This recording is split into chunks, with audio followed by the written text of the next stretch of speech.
Imagine digging into the earth, right? You are unearthing this massive, highly advanced ancient city. Oh, wow. Layer by layer. Exactly. You find a civilization that thrived for, like, an astonishing 1,000 years. You see sophisticated ceramics, complex agriculture, and just really intricate town planning. Sounds like a thriving metropolis for the time. It really was. But as you keep digging, sifting through a millennium of human existence, you suddenly realize something impossible is actually missing. Wait, what's missing? There are no defensive walls. Really? No walls at all? None. There are no centralized armories. There are no hordes of weapons anywhere. Which, according to everything we are taught about human nature, just shouldn't exist. We are told we're inherently territorial, aggressive, just bound to conquer one another. Yeah, it completely defies the very laws of evolutionary psychology that we just take for granted, yet there it is in the dirt. It totally forces a complete rewiring of how we perceive the ascent of humanity. I mean, we are culturally conditioned to view history as this ladder, where we started as brutish cavemen bashing each other with clubs and slowly marched toward civilized sophistication. Like a straight upward line. Right. So finding a peaceful, advanced civilization buried in the Neolithic dirt isn't just some neat archaeological curiosity. It is a massive historical paradigm shift that threatens to dismantle our entire understanding of who we actually are.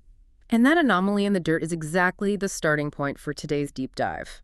We are looking at a monumental stack of sources today to investigate a radical reimagining of human history. We've got a lot to unpack. We really do. We are drawing heavily from excerpts of Riane Eisler's groundbreaking 1987 book, The Chalice and the Blade. Plus, we've pulled together a sociological analysis of dominator culture, a highly analytical blog review by Ari Farnham, and insights from an article by Jordan Bates. Not to mention the archival data from the Center for Partnership Systems and even transcripts from the Studs Terkel Radio Archive. Right. Oh, and we cannot forget some incredibly heated public debates spanning over a decade on Goodreads. Those are wild. But the central mission unifying all this material is a question that affects every single aspect of how you live today. Are human beings naturally violent, greedy, and warlike? Right. Is the endless cycle of conflict we see in the news simply our biological default? Right. Or is peace actually our original natural setting? Exactly. So we're going to explore what Eisler calls cultural transformation theory to see if our ancient past holds the blueprint for surviving our future. And just so you know, we are going to bypass all the dense academic jargon today. We want to focus purely on the mechanisms of how human society was completely rewired about 5,000 years ago. We're looking through the lens of two incredibly powerful symbols here. The chalice, which represents life-giving, nurturing partnership. And the blade, which represents the lethal power to take life, enforce rigid hierarchy, and just dominate. But to understand how someone even begins to formulate a theory this sweeping, we really have to look at the crucible it was forged in.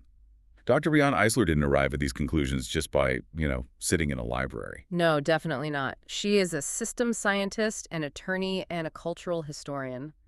But long before she held those titles, her worldview was violently shattered by the ultimate manifestation of the blade. She was born in Vienna, Austria, and her childhood was abruptly and brutally interrupted by the Nazi occupation. The sources detailed this harrowing moment where she literally watched her own father being dragged away by the Gestapo. Oh man, just think about the psychological impact of that. Your secure, predictable reality is erased in an instant by men in uniforms. Men whose entire authority is derived from the threat of lethal violence. It's terrifying. Her mother miraculously managed to secure her father's release, and the family fled. They eventually escaped to Cuba before reaching the United States. And that trajectory, going from the terrifying epicenter of the Holocaust to the entirely different cultural landscape of Cuba and then the U.S., it gave her this incredible comparative lens. Right, because she survived the absolute apex of a dominator society. And that trauma framed the lifelong question driving her research. Which is, why is humanity a species uniquely capable of composing breathtaking poetry, seeking high-minded justice, and inventing miraculous technology, so chronically tilted toward cruelty and systemic destruction? I feel like most people who survive that kind of atrocity might understandably just conclude that humans are fundamentally evil. Yeah, that would be the easy answer. But her background as a systems scientist allowed her to look past the symptom and diagnose the disease. She didn't settle for the lazy answer of human nature. She looked at the underlying architecture of how we organize ourselves. And she concluded that all human societies ultimately fall into one of two structural models. The first is the dominator model. Think of this model like an engine that requires constant friction to run. It relies on rigid hierarchies maintained by fear and force. Right, it dictates that someone must be on top and someone must be on the bottom. Historically, this has meant men ruling over women, but the mechanism applies to literally any subjugation. Exactly. It is inherently authoritarian. It requires high levels of violence, or at least the threat of violence, to maintain order. And vitally, it requires an entire system of myths and beliefs to normalize that abuse. So people just accept it as, well, that's just the way things are. Precisely. And the counter to that is the partnership model, the realm of the chalice. And this isn't just about being nice. No, not at all. Structurally, it is characterized by democratic ideals, egalitarianism, and a strict zero-tolerance policy for abuse. So instead of the friction engine, think of it more like a mycelial network in a forest. It distributes resources horizontally where they are needed to keep the entire ecosystem thriving. Eisler describes it as a system based on linking rather than ranking. And when you apply that structural lens, Eisler's rejection of our standard historical and political labels makes complete sense. Yeah, we spend so much energy arguing over capitalism versus communism, or religious versus secular frameworks, or even Eastern versus Western philosophies. But Eisler argues those debates are essentially arguing over the paint color of a house while completely ignoring the foundation. Because structurally, all of those modern systems currently operate under the umbrella of the dominator model. They all still rely on a hierarchy backed by force. But, okay, let's unpack this for a second.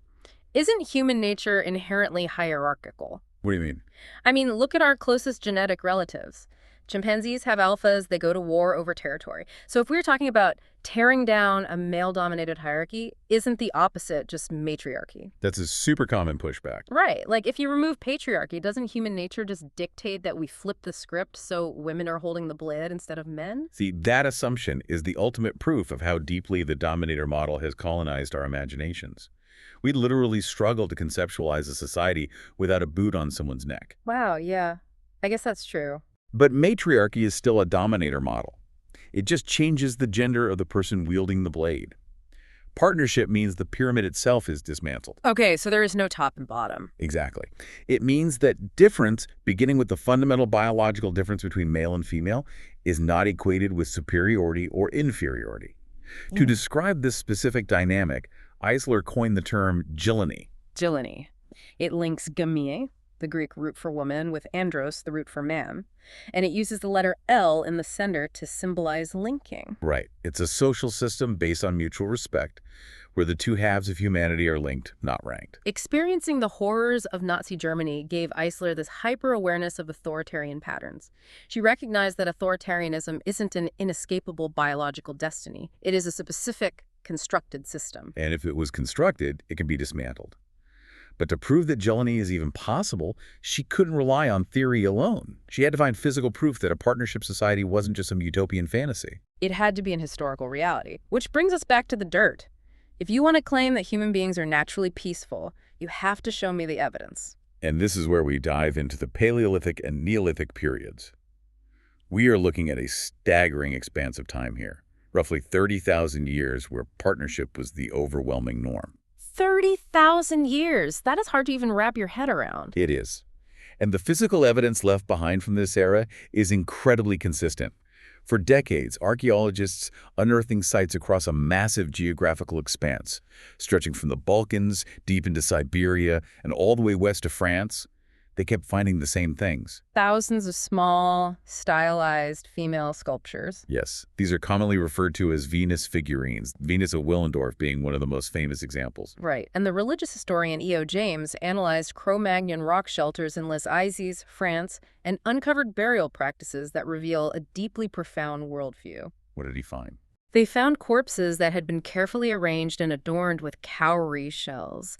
And these shells were specifically chosen and shaped because they visually resembled the female birth portal. Oh, wow. That's incredibly specific. It is. Furthermore, the dead bodies and the shells themselves were coated in red ochre. And the mechanics of that symbolism are crucial. The red ochre wasn't just decorative. It simulated the life-giving, vitalizing power of menstrual and birthing blood. This points to an ancient psychology intensely focused on the awe-inspiring power to give and sustain life. They didn't view death through the modern lens of a terrifying final end, or, an entry into a judgmental afterlife. Right. They viewed it as a cyclical return to the cosmic womb, the great Earth Mother, where the dead would await rebirth, mirroring the cycles of vegetation and the changing of the seasons. Which entirely recontextualizes the anomaly we talked about at the very beginning. James Mellart's excavations of the Neolithic site Çatalhöyük in modern-day Turkey. Yes, Çatalhöyük. This wasn't a crude encampment of hunter-gatherers. This was a highly advanced civilization. They had highly sophisticated ceramics, advanced agricultural techniques, and complex water systems. And woven throughout their homes and shrines was female imagery, representations of the goddess. But the fact that Çatalhöyük existed for nearly 1,000 years without a single sign of destructive warfare, no defensive trenches, no arsenals, is just the smoking gun. It completely shatters the narrative. But the obvious question you have to ask is, why was this hidden from us for so long? Right. Why weren't we taught about Çatalhöyük in grade school? Ari Farnham's blog review highlights the structural bias of earlier male-dominated archaeology. The early pioneers of the field operated under a massive subjective blind spot. They called it the study of man, and they meant that quite literally. Yeah, so when Victorian and early 20th century archaeologists dug up those Venus figurines, they assumed they were looking at ancient pornography. Or at best, some kind of desperate, crude fertility magic by primitive savages begging the gods for more children. Why would they jump to that conclusion? Because they were projecting their own culturally ingrained dominator worldview backward onto the past. If you live in a society that normalizes military conquest and systematically objectifies women, and you uncover a female figurine in an unfortified ancient village. Your brain literally lacks the framework to process what you are looking at. Exactly. They assumed that because these ancient peoples lacked iron swords and fortress walls, they must be primitive, brutish cavemen. The absence of weapons was interpreted as a lack of advancement.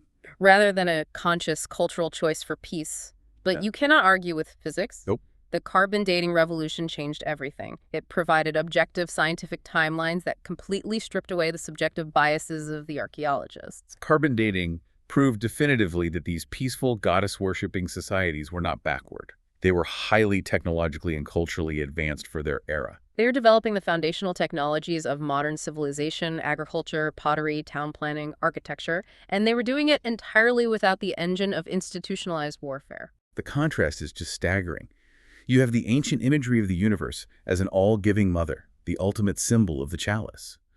And it stands in stark opposition to our modern pop culture misconception of primitive man dragging a woman by the hair. And the psychological imprint of that mother worship was so profound, so deeply embedded in the human psyche over 30,000 years, that it never fully vanished. You can see the echoes surviving in modern religion today. The Chinese deities Matsu and Kuan Yin remain incredibly revered figures of compassion and mercy. The Greek myths preserve the memory of Demeter and Kor, and most visibly in Western culture, the intense veneration of the Virgin Mary. Right. The title Mother of God is a direct, enduring tether to that ancient lineage of the chalice. It's a psychic memory of a time when the divine was a force that gave life, rather than a distant sky god demanding obedience through the threat of a thunderbolt. So if life was this peaceful, if humanity was steadily advancing its technology in a system of partnership where nature was respected and genders were linked rather than ranked, we have to confront the darkest question in human history. What went wrong? Exactly. How did we lose the chalice?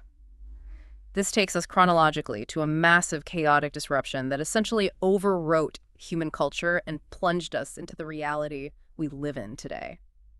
Around 5000 BC, the archaeological record shows a distinct, horrifying turning point. The era of the Great Shift, the invasion of the blade. The peaceful, partnership-based societies situated around the Mediterranean and Old Europe, which had flourished for millennia, were violently disrupted by what Eisler categorizes as peripheral invaders. Who were they and where did they come from? They were nomadic bands emerging from incredibly harsh, resource-scarce environments, primarily the Eurasian steppes and the Saharan desert. You have to look at how environment dictates culture here. Right. In a harsh landscape where agriculture is difficult or even impossible, survival depends on mobility. You have to be able to take what you need from others. And that environment bred a culture focused intensely on domination, martial prowess, and the worship of aggressive, weapon-wielding sky gods. Our sources break this invasion down into three distinct waves. Wave 1 hit between 4300 and 4200 BC. Wave 2 followed from 3400 to 3200 BC. And the final crushing blow of Wave 3 occurred around 3000 to 2900 BC. When you look at the stratigraphy, the layers of Earth from this period, the shift is jarring. Suddenly, over a relatively short period, defensive trenches, heavy ramparts, and walls appear around settlements that had been open and unfortified for centuries. You see a fundamental shift in the definition of technology itself. Previously, human ingenuity was focused almost entirely on life-sustaining tools, plows, looms, kilns. Now the technological focus rapidly pivoted to weapons. The metallurgy previously used for jewelry and tools was repurposed to forge the blade. Here's where it gets really interesting. Think about the mechanics of how an invasive species takes over an ecosystem. If you introduce a predator into an environment that has never needed to evolve armor, the destruction isn't a slow adaptation. It is a rapid, catastrophic overriding. Exactly. The peaceful agricultural cultures of old Europe were entirely unprepared, both in their weaponry and in their psychology, to face a highly mobile enemy that worshipped the act of killing. The physical conquest was accompanied by total cultural annihilation. The invaders didn't just take the land, they rewrote the spiritual framework. The worship of the life-giving goddess was violently suppressed.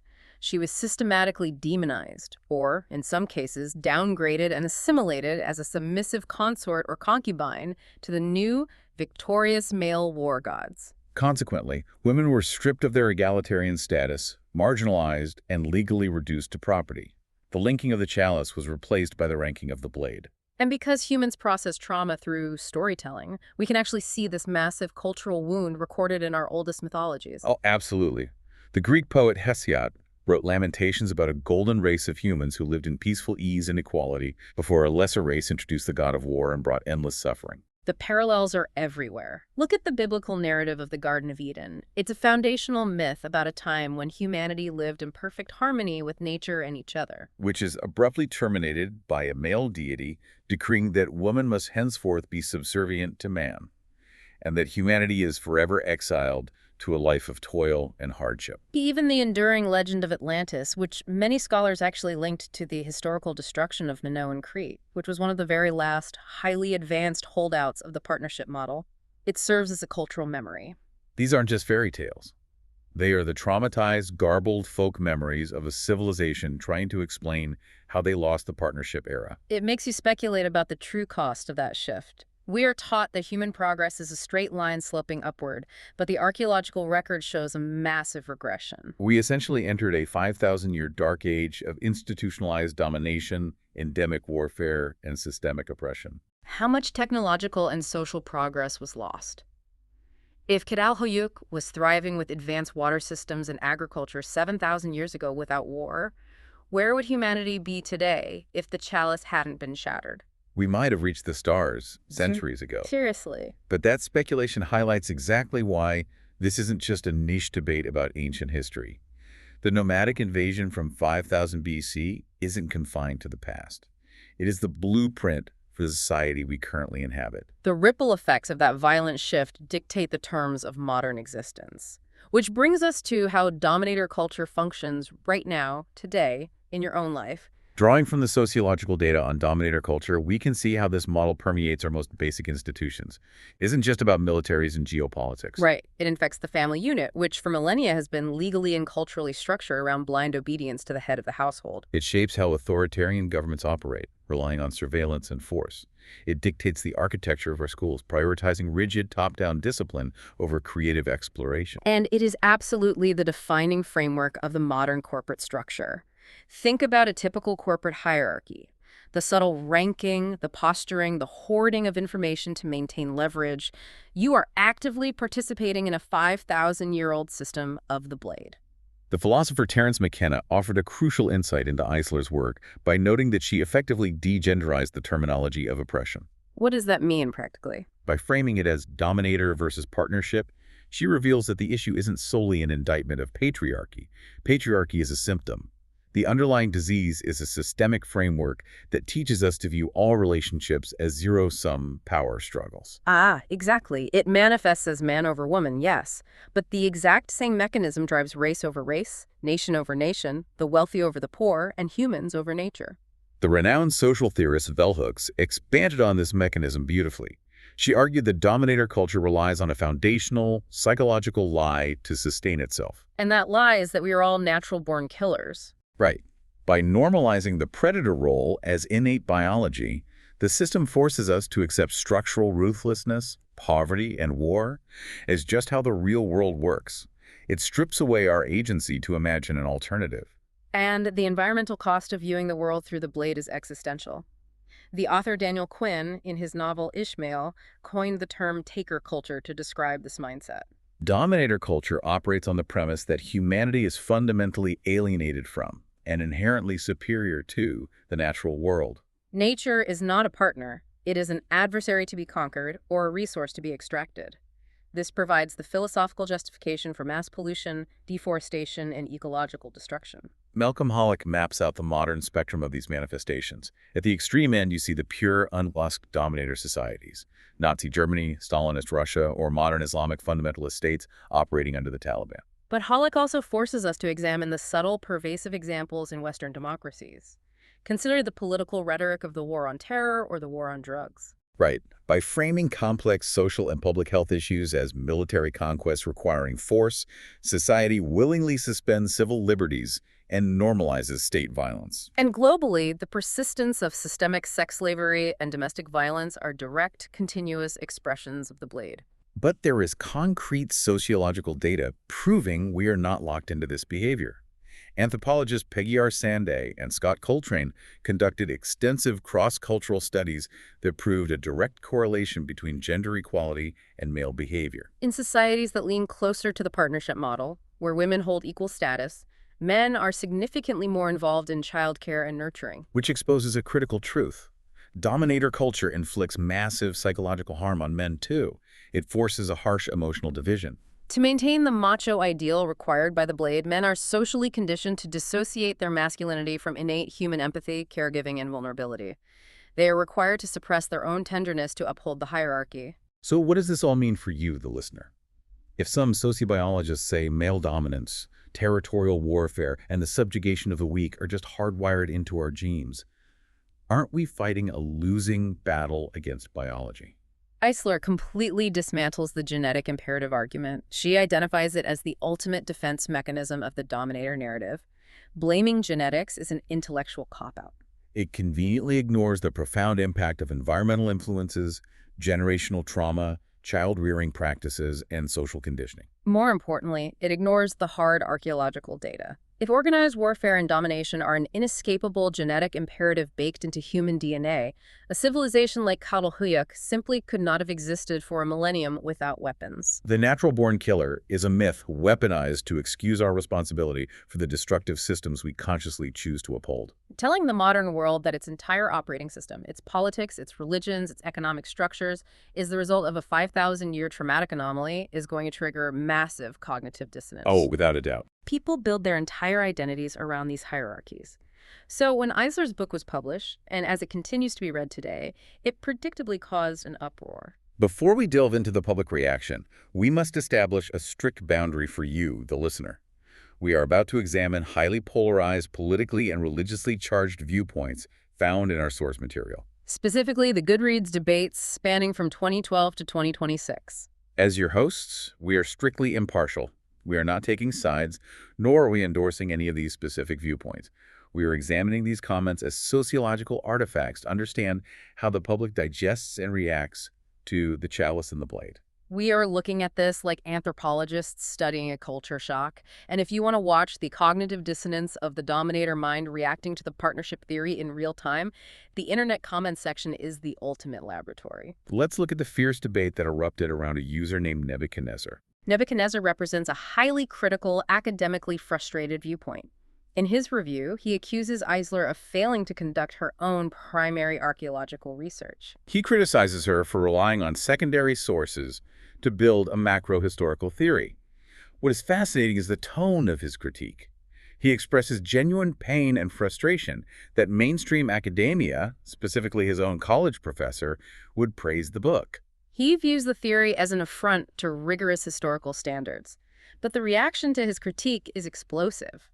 A user named Debbie, who goes by DJ, fires back, attacking Nebuchadnezzar's review as an exercise in pure misogyny. She argues that his inability to accept Eisler's premise is conditioned by a dangerous and unsustainable masculine paradigm. And she doesn't stop at academia. She goes straight for the religious foundations, explicitly telling him that the patriarchal God he defends is a woman-hating justifier of all the death and destruction perpetrated throughout history. It is an intensely visceral exchange that immediately bypasses historical methodology and cuts straight to core identity and religious trauma. Then, a third user, simply named Reader, attempts to moderate the battlefield.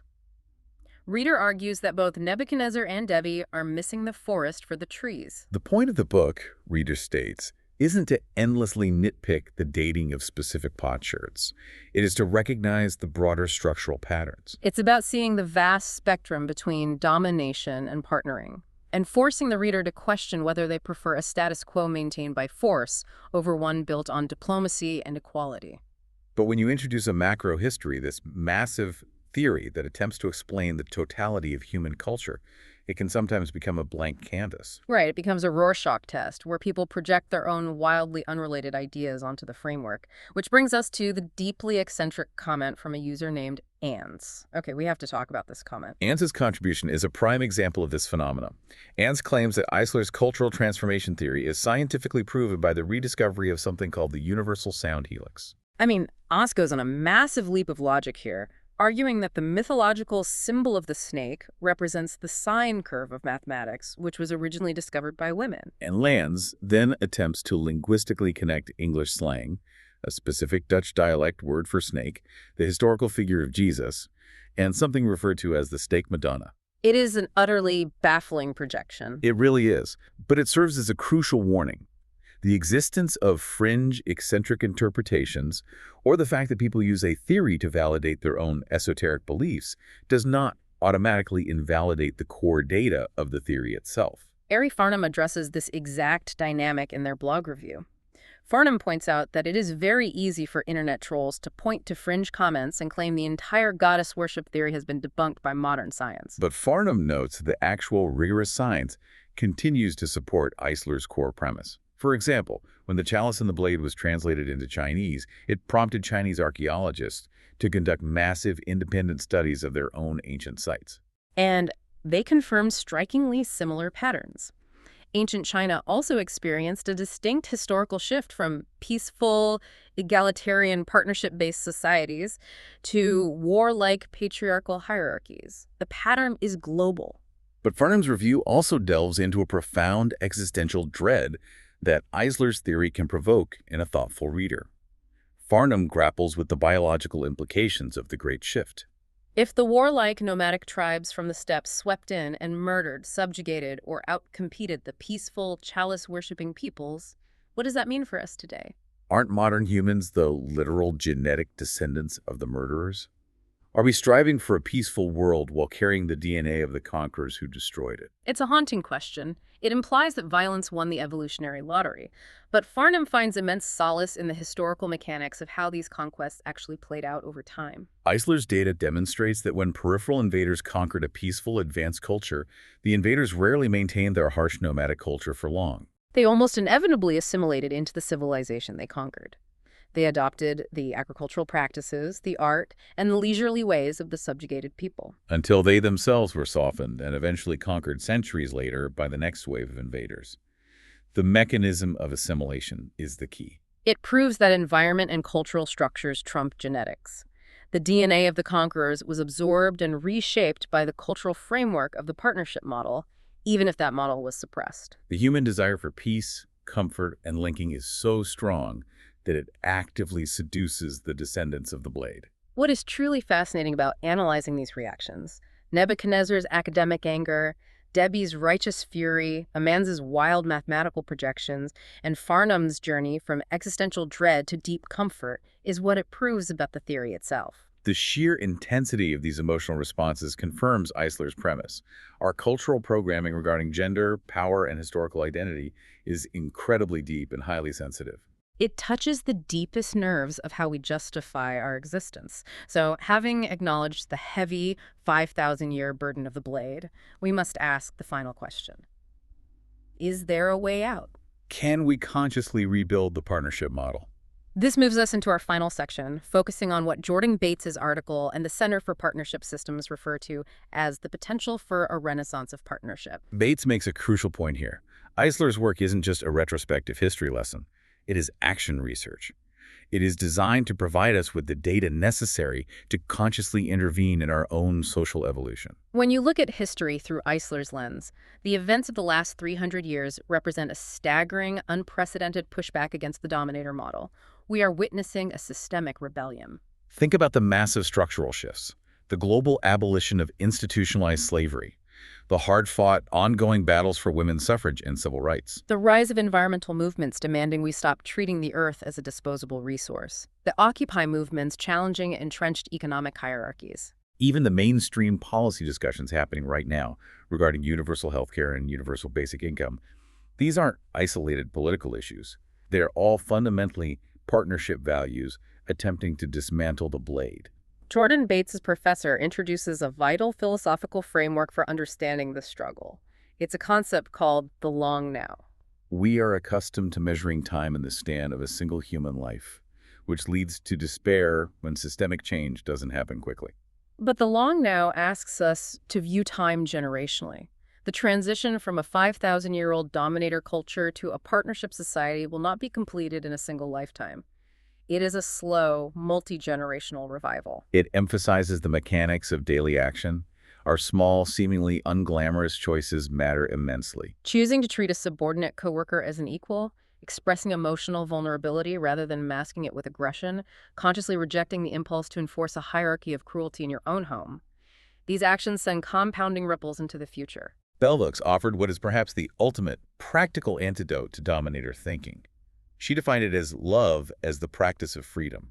In a dominator society, love is often portrayed as a weakness or a transaction. But Hooks argued that choosing true connection and empathy over control is a radical political act. It is the literal mechanism by which we dismantle racism, sexism, and elitism in our daily interactions. But Eisler makes it terrifyingly clear that making this shift is no longer just a beautiful utopian aspiration. It is a strict biological urgency. Humanity has reached an evolutionary dead end. The danger lies in the intersection of our technology and our culture. We now possess the technological capacity of gods. Thermonuclear weapons, advanced bioengineering, and massive industrial mechanisms capable of altering the global climate. But we are still guiding this godlike technology with the adolescent aggressive ethos of the blade. A dominator culture armed with extinction-level technology guarantees our eventual self-destruction. We face a binary choice. We either learn to cooperate as a global partnership, or we will not survive. Which brings me back to Ari Farnham's deeply personal realization in the blog review. Farnham writes candidly about navigating an incredibly dark period, going through a divorce, losing a home, and having to leave an adopted country. Under the weight of personal trauma and the daily news cycle, Farnham was sinking into a deep cynicism, adopting the dominator narrative that humans are simply broken, selfish, and inherently cruel. But reading The Chalice and the Blade shifted that perspective. Farnham realized that Eisler's archaeological data provides a scientifically backed reason to reject despair. It gives us permission to keep pushing the heavy rock of social justice up the hill, because the existence of those goddess-worshipping societies proves that peace isn't just a fairy tale. If human beings lived in technologically advancing peace for 30,000 years, it proves that a partnership society is biologically and socially possible. We know it works, because we've already done it. It replaces naive optimism with empirical hope. It's like we're a species in societal rehab. We suffer terrible relapses, catastrophic world wars, sudden terrifying regressions into authoritarianism. But if you zoom out over 300 years, the trajectory is moving toward recovery and partnership. Recovery from a 5,000-year addiction to power is never linear. There will be intense withdrawals and systemic pushback, but the overarching historical trend is bending toward healing. So let's distill this immense journey. We began by uncovering how humanity spent roughly 30,000 years perfecting the chalice. Through the Paleolithic and Neolithic eras, we built societies rooted in mutual respect, technological innovation, and a reverence for the life-giving forces of nature. We saw how a massive climatic and cultural disruption 5,000 years ago plunged humanity into the era of the blade, violently overriding our cultures with the dominator model. We explored the mechanics of how this dominator culture continues to infect our family dynamics, our relationship with the environment, and our global politics today. But we also mapped out how the social movements of the last 3 centuries represent a fierce, coordinated fight to reclaim our original human nature. The chalice was buried deep in the dirt and deeply in our psyche, but it was never truly destroyed. Exactly. So for you, listening to this right now, take a hard look around your own life today. Look at the structure of your workplace. Look at how conflicts are resolved in your family dynamics. Look at how your local community operates. Are you operating under the mechanics of the chalice or the blade? In your daily interactions, are you consciously choosing to link with the people around you, or are you reflexively trying to rank them? Identifying the system you are participating in is the vital first step toward changing it. And I want to leave you with a final provocative thought to mull over. We've spent this time analyzing the deep past, but I want you to look at the immediate horizon. If our current language, our legal systems, and our corporate institutions were all forged during the 5,000-year era of the blade, What happens when we build the next iteration of human society? what would happen if we consciously built our newest frontier artificial intelligence and the future of the internet using the structural blueprint of the chalice? Look at the algorithms shaping our reality right now. Are we currently programming our machines to dominate, to rank us, and to control our attention through conflict? Or are we teaching them the mechanics of empathy to partner with us in solving global challenges? If we train artificial intelligence on the historical data of the dominator model without filtering it through the ethics of partnership, we risk automating our own subjugation. We risk building an immortal electronic blade.